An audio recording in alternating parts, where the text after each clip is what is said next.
ఇందాక నేను ఏదో ట్వీట్ పెట్టారని చెప్పారు. మేము ఆంక్షలు విధించామా అని అడిగారంట. నిజంగా ఒకసారి జగన్మోహన్ రెడ్డి గారు ప్లీజ్, నేను ఇంతకన్నా గట్టిగా మాట్లాడలేకపోతున్నాను, ఎందుకంటే నాకు జాలనిపిస్తుంది మిమ్మల్ని చూస్తా ఉంటే. ఆంక్షలు విధించామా అనే ముందు ఒక్కసారి లాస్ట్ 5 years జరిగిన సిచ్యువేషన్స్, చలో ఆత్మకూరు అని చెప్పి ఒకటి పెడితే సాక్షాత్తు చంద్రబాబు నాయుడు గారి ఇంటి గేటుకి తాడులు కట్టిన పరిస్థితి మీరు మర్చిపోయారా అండి? వైజాగ్ పర్యటనకి చంద్రబాబు నాయుడు గారు వెళ్తే ఎయిర్పోర్ట్ లోనే చంద్రబాబు నాయుడు గారిని మమ్మల్ని అందరినీ ఆపేసి మీకు వైసీపీ కార్యకర్తల చేత నానా మాటలు దూషించి మమ్మల్ని అందరినీ కూడా ఎలా రోడ్డు మీద కూర్చోబెట్టారో మర్చిపోయారా అండి? ఇదే చంద్రబాబు నాయుడు గారు ప్రతిపక్ష నేత హోదాలో, ఆయన ఒక ప్రతిపక్ష నేత. ఈ రోజు మీరు కాదేమో ప్రతిపక్ష హోదా లేదు మీకు. లోకేష్ బాబు గారు పాదయాత్ర చేస్తే ఆయన పట్టుకున్న మైక్ ని తీసుకెళ్లిపోయారు, ఆయన నుంచున్న స్టూల్ ని తీసుకెళ్లిపోయారు, ఆయన గురించి ఏదైనా స్టేజ్ కడితే స్టేజ్ ని ఇప్పేశారు. అంటే ఇవన్నీ మీరు ఎలా మర్చిపోయారు? అది కాక మా పార్టీ ఆఫీసుల మీద దాడులు, ఇవన్నీ మేము ఏదైనా కార్యక్రమానికి వెళ్తే మీరు ఇచ్చిన ఆంక్షలు ఇవి. ఒకవేళ కార్యక్రమం లేకుండా జగన్మోహన్ రెడ్డి గారు గనక ఊర్లోకి వస్తున్నారు అనుకోండి,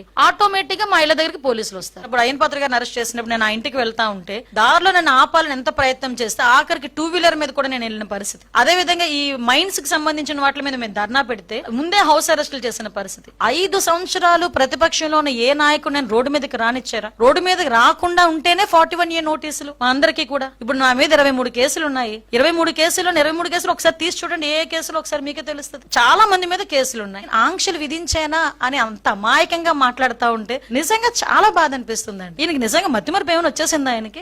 Z+ సెక్యూరిటీ ఉన్న వ్యక్తికి బుల్లెట్ ప్రూఫ్ పంపిస్తే నా దగ్గర బుల్లెట్ ప్రూఫ్ లేదంటాడు. అంటే అబద్ధాలు, నోరిప్పితే అబద్ధాలు. అంటే నెమ్మదిగా నంగనాచిలా కూర్చొని ప్రెస్ ముందు కూర్చొని లేదంటే ట్వీట్ పెట్టేస్తే జనాలు నమ్మేస్తారు అనుకుంటున్నారా?